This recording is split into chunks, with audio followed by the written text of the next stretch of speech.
কত বছর পর ঘরটা খোলা হলো।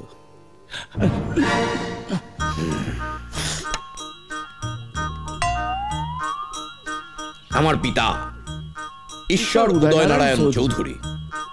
আমার খুব ছেলেবেলাতেই বাবা মারা যান। পিতামহ, এই পিতামহের কোলে পিঠে চলেই আমি মানুষ হয়েছি।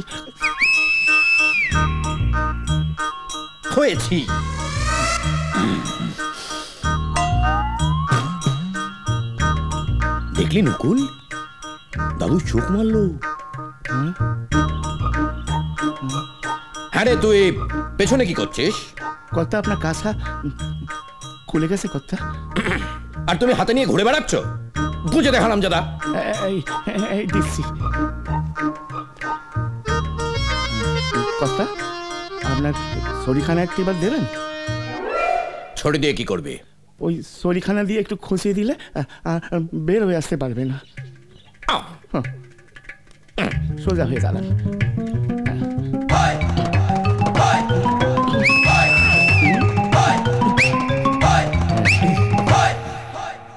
এই যে কর্তা।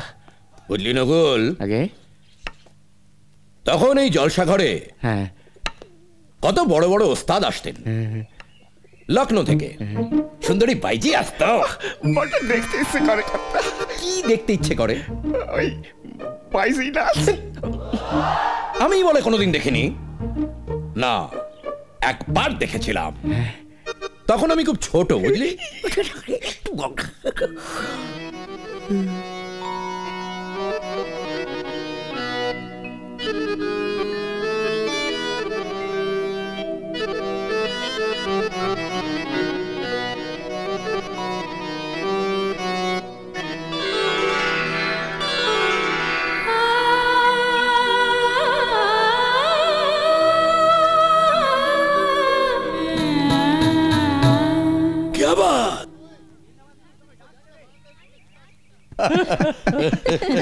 বিন্দু, এগুলো টেবিলে রাখ।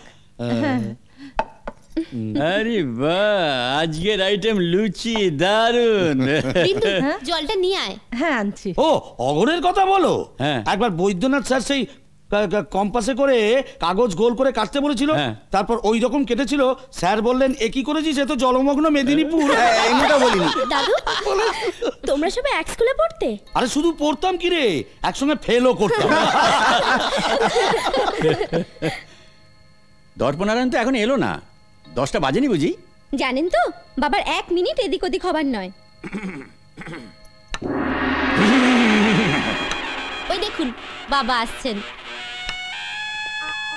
এসো, কলকাতা বাবু কালচারের শেষ প্রতিনিধি। এসো। যা বলেছ পতঞ্জলি। তারপর সবাই তো দেখছি আজ বেশ পাংচুয়াল হয়ে গেছো। তবে বলো, বসো বসো বসো। এই যে এলা ডাক্তার, কাল তোমার লোক যে 1 লিটার রক্ত টেনে নিয়ে গেল, তার কি হলো? করেছো কি আসু? তুমি তো একবারে পেট্রোলের মতো রক্ত টেনেছো। এইভাবে রক্ত নিলে দর্প তো 2 দিনে রক্ত শূন্য হয়ে যাবে। করো তো হোমিওপ্যাথি, ওটা আবার ডাক্তারি নাকি? এই দেখো আসু, হোমিওপ্যাথি তুলে কথা বলবে না, তাহলে আমি। আরে চুপ করো তো, রিপোর্টে কি আছে তাই বলো। হ্যাঁ, রিপোর্ট সব নর্মাল। তোমার টিসি, ডিসি, ইএসআর সব নর্মাল। তারপর তোমার blood sugar normal, cholesterol normal. আচ্ছা, প্রেশারটা মাপো তাহলে। হ্যাঁ, একবার মাপো। মাপার কোনো দরকার নেই, আমার মাপা আছে। Blood pressure normal. আরে তুলা রাশি, তুলা রাশি, তুলা রাশি 90। আমি বলছি তুমি 90 বছর বয়স পর্যন্ত বাঁচবে। না, তাহলে তোমার এই ইউরিন আর ইসিজি রিপোর্টগুলো বলো। হ্যাঁ, সেটা বলতে পারো। তোমার ইউরিন তো আর হিসি নয় দর্প, একেবারে ডাবের জল, কোনো দোষ নেই। তাহলে আর কষ্ট করে হিসু নেওয়া কেন? বাজার থেকে ডাব কিনে সেটা টেস্ট করলেই হয়। বলছি তুলা রাশি। আরে ধর, তুলা রাশি কথা হচ্ছে হিসি, তুলা রাশি। রাশি আর হিসি এক হলো? এই নকুল এদিকে। হ্যাঁ বলেন দাদু। হ্যাঁ দাদু, দাদু তোর বাপ। আয় এদিকে আয়, ধর এনে ধর, এনে ধর। যা যা যা, আরো যা, আরো যা, আরো যা, আরো যা, আরো যা, আরো যা, আরো যা। দেখো তোমার বুকের ধুকপুকুনি দেখো।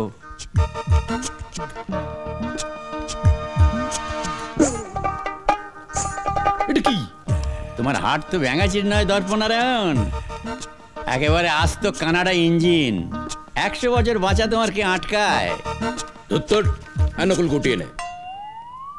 দুটো হাতুড়ে বৈদ্যের কথা তো শুনলাম, এবার পতঞ্জলি, যদিও তোমার কথা কিছু মেলে না। না না, এবার নির্ভুল গণনা। তবু বলো শুনি, কতদিন বাঁচবো?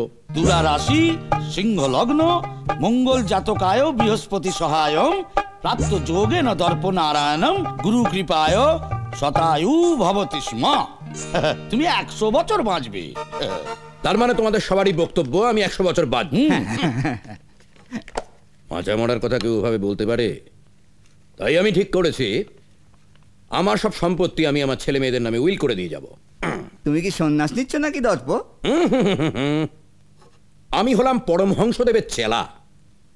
রসে বসে রাখিস মা, শুকনো সন্ন্যাসী করিস না। আচ্ছা পতঞ্জলি, হ্যাঁ, তুমি তো ভূত ভবিষ্যৎ সবকিছু বলতে পারো। হ্যাঁ। আচ্ছা বলো তো, আমাদের দর্পনারায়ণের জীবনে কোনোদিন প্রেম এসেছিল কিনা? কি হলো? আমি একটু বাইরে যাব কথা। হ্যাঁ, কেন? ওই বড়দের প্রেম পীড়িত নিয়ে কথা হচ্ছে তো। হাসবেন না বাবু, হাসবেন না। ওই চাকর বাকর বুড়ো হলেও বাবুদের কাছে ওই কচিটি থাকে। আরে নকুল, আগে দাঁড়াও দাঁড়াও। আরে তোমার বাবু যদি তবলা হয় তাহলে তুমি তো ডুগি। তবলা ডুগি একত্রে না থাকলে বাজবে কেমন? একটা কথা আজ কান খাড়া করে শুনে রাখো, আমাদের এই চৌধুরী বাড়িতে কেউ কোনোদিন কারো গোলামি করেনি, আর এই বংশে প্রেম করে বিয়ে করাও নিষিদ্ধ।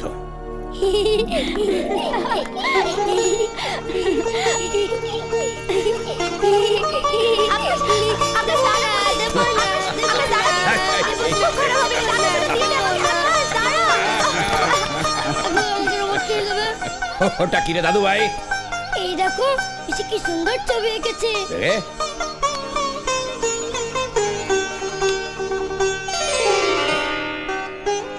বাহ, দেখো, বাহ চমৎকার, পূর্ব কি গুণী মেয়ে হয়েছে তোমার দর্পনারায়ণ।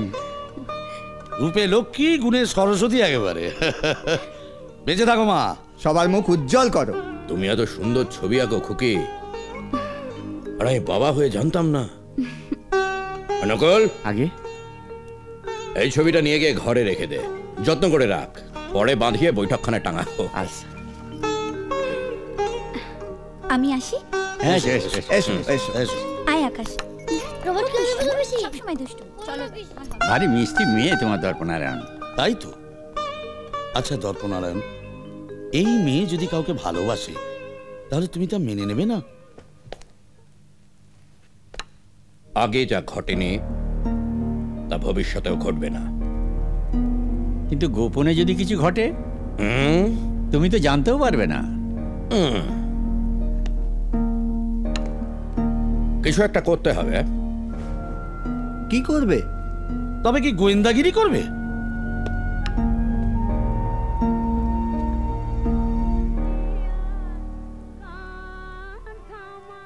আচ্ছা দর্প, এই মেয়ে যদি কাউকে ভালোবাসে তাহলে তুমি তা মেনে নেবে না?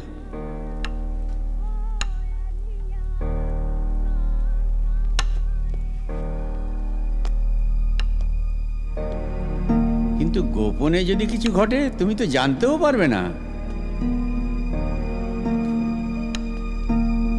কি করবে? তবে কি তুমি গোয়েন্দাগিরি করবে?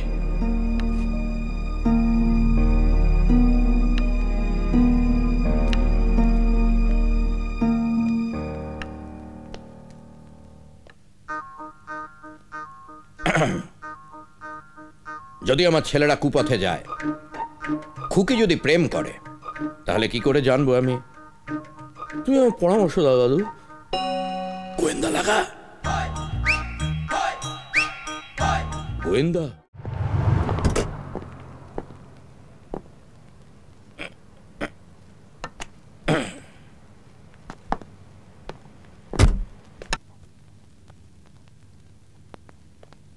আপনি তাহলে কালকে আসুন। আচ্ছা ঠিক আছে।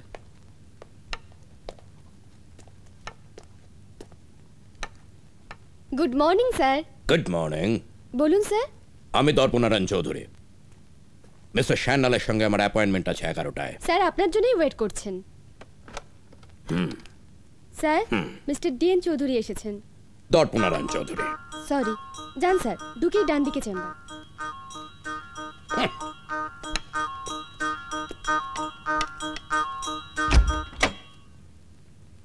আসতে পারে। আসুন মিস্টার চৌধুরী, বসুন। কফি না কোল্ড? ধন্যবাদ। আমি বাইরের জিনিস খাই না। আপনার কাছে আমার কিছু জিজ্ঞাসা আছে। বলুন, কি জানতে চান? আপনি তো পুলিশের অ্যাডিশনাল আইজি ছিলেন। রাইট। চাকরি করতে করতেই কি এই ডিটেকটিভ এজেন্সি খুলেছিলেন? না না, তা কি করে সম্ভব? সার্ভিস রুল আটকাতো না, রিটায়ারমেন্টের পরে খুলেছি। আপনাদের এজেন্সির বয়স কত হলো? 7 বছর। যে কাজের দায়িত্ব দেব তা গোপন থাকবে। মিস্টার চৌধুরী, গোপনীয়তা রক্ষা করাই তো আমাদের কাজ।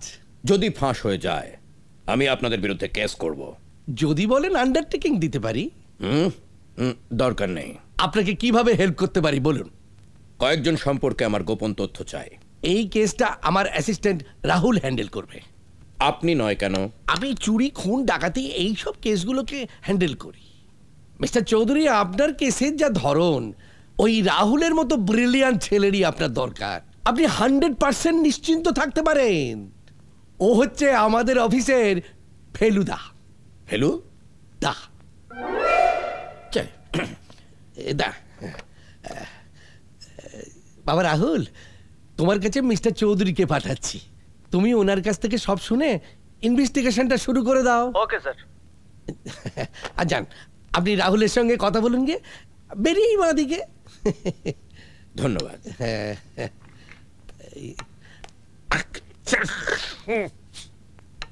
বাবা বাছা করছেন কেন? রাহুল বাবু কি আপনার আত্মীয় নাকি? স্যার, আমার চিফ অ্যাসিস্ট্যান্ট। কি ডেঞ্জারাস লোক। আমি বলে রিটায়ার্ড আইজি, আর আমাকেই কিনা জেরা করছে। নিজের ছেলে মেয়েদের পেছনে গোয়েন্দা লাগাতে চান? কেন, তোমার আপত্তি আছে? না না, আপত্তি থাকবে কেন? তুমি নাকি অফিসের ফেলুদা? অফিসে মজা করে সবাই বলে। তা ফিজিক্স এমএসসি করে প্রফেসরই করলে না কেন? না মানে আপনি ভাবছো কি করে জানলাম? যাদের দিয়ে কাজ করাবো তাদের সম্বন্ধে কোনো খোঁজ খবর না রাখলে চলে? না না, তা তো ঠিকই। আসলে এটা আমার পেশা আর নেশা, দুটোই বলতে পারেন। জাগে কাজের কথায় আসা যাক।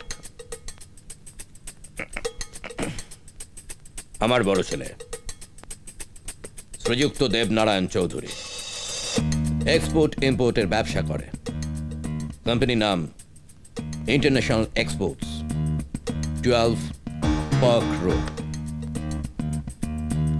এই আমার মেজ ছেলে শ্রীযুক্ত প্রতাপ নারায়ণ চৌধুরী ফিল্ম প্রোডাকশনের ব্যবসা। কোম্পানির নাম decent film productions, 31/1 Mallick avenue. আমার ছোট ছেলে শ্রীযুক্ত সূর্যনারায়ণ চৌধুরী বিদ্যাসাগর ইউনিভার্সিটিতে ইকোনমিক্স এমএসসি করছে। গান বাজনার শখ আছে। আমার একমাত্র মেয়ে সুজাতা চৌধুরী কম্পারেটিভ লিটারেচার নিয়ে এমএ পড়ছে নেতাজি ইউনিভার্সিটিতে।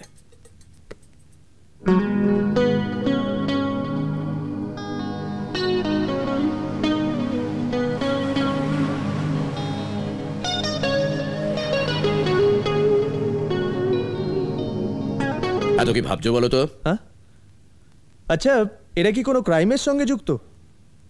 ক্রাইম? না মানে খুন, ধর্ষণ, রাহাজানি? না না, এরা সবাই শিক্ষিত, রায় বাহাদুরের বংশধর। তাহলে এদের সম্পর্কে আপনি কি জানতে চান?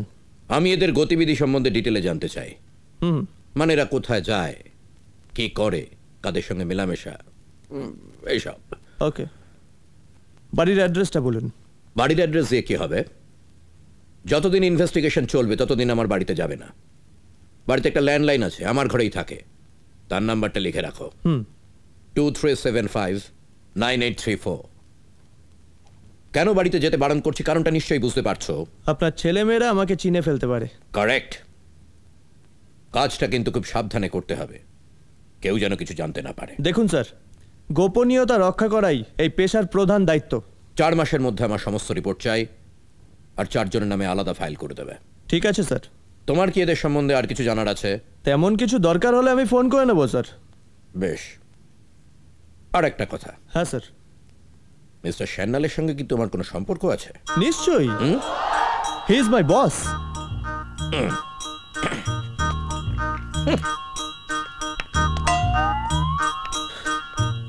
ডেঞ্জারাস। আজও কত রাত করে ফিরলি, মামা ভাগ্নে মিলে কি যে গোয়েন্দাগিরি করছিস কে জানে বাবা। সত্যি খাওয়া শোয়ার কোনো নিয়ম নেই। মা, এবার থেকে আমাদের দেরি হলে না তুমি আর অপেক্ষা করো না, খেয়ে দিয়ে শুয়ে পড়বে। তোরা তো মুখে বলেই খালাস। আর দাদা, তোমাকেও বলি হারি, নিজে সারাটা জীবন গুন্ডা বদমাশের পিছনে তাড়া করে বেড়ালে এখন ওর মাথাটাও খাচ্ছ। আরে আমি একজন আইপিএস আর আমার ভাগনে ওই গাদা বেটানো মাস্টার, কত অ্যাডভেঞ্চার কাজে। আজকের এক্সপিরিয়েন্সের কথাটা বললাম আগে বল। বুঝলে মা, আজ এক ঊনবিংশ শতাব্দীর মানুষকে দেখলাম, বাবরি চুল, হাতে ছড়ি, আর সেই লোকটাই ভাবতে পারো নিজের ছেলে মেয়েদের পেছনে গোয়েন্দা লাগাচ্ছে। কেন রে, তোরা হাসছিস কেন? দেখলি তোর মাথায় কেরম কৌতূহল নেচে উঠলো। শোন না, আমি এসব কিছু শুনতে চাই না। শোন, মিস্টার চৌধুরী কিন্তু খুব তুরন্দর লোক, খুব সাবধানে কিন্তু হ্যান্ডেল করবি। আমাকে জিজ্ঞেস করছিল তুই আমার কেউ হোস কিনা, আমিও স্মার্টলি বলে দিয়েছি তুই হচ্ছিস আমার চিফ অ্যাসিস্ট্যান্ট। আমাকেও তো জিজ্ঞেস করেছিল। তাই নাকি? তুই কি বললি? He is my boss. সাবাস শার্লক হোমস। স্যার, ভেকোভানকার জেন্টলম্যান স্যার। ভেতরে আয়, বস। এটা তোর কাছে রাখ, এর পেছনেই তোকে লেজুরের মতো জুড়ে থাকতে হবে। দেখতে তো সিনেমার হিরোদের মতো, মালটাকে পাবো কোথায়? ছবির পেছনে অফিসের নাম, ঠিকানা সব দেওয়া আছে। International export agency. ফেকো, তুই কোন ক্লাস পর্যন্ত পড়েছিস রে? ক্লাস 9। দুবার ঝাড়বার পর সরস্বতী গেট লক আউট করে দিয়েছে। কিন্তু স্যার, আমি একটা কথা ভাবছিলাম। কি ভাবছিস? মালটা যদি গাড়ি নিয়ে আমার সামনে দিয়ে সেট করে চলে যায়, আমি তো স্ট্যাচু হয়ে যাবো স্যার। এই মোবাইলটা রাখ, আর গাড়ির ব্যবস্থা হয়ে যাবে। কোনো গড়বড় দেখলেই আমাকে খবর দিবি। দেখবেন স্যার, ও মাগড়া আমার চোখে ধুলো দিয়ে এক কদমে এদিক ওদিক করতে পারবে না। শোন, তুই যাকে নজরে রাখবি তার আরও দুটো ভাই আর একটা বোন আছে। মেজো আর ছোট ছেলেটার পেছনে নজর রাখার জন্য আমার আরও দুটো ছেলে চাই। ও দুটো ছেলে আমি সাপ্লাই দিয়ে দেবো স্যার। তাহলে 2-1 দিনের মধ্যে নিয়ে আয়। ঠিক আছে স্যার। ফুলো 3টে তো আমাদের ভাগে পড়লো, মেয়েটাকে কে নজরে রাখবে স্যার? ভাবছি একজন XDD-কে অ্যাপয়েন্টমেন্ট দেবো। মেয়েটার ওপরেও নজর রাখবে আর তোদের কাজকর্মেরও খেয়াল রাখবে। আবার ডিডি ফিডিকে কেন ফিট করছেন স্যার? আপনি তো আছেন। বলছিস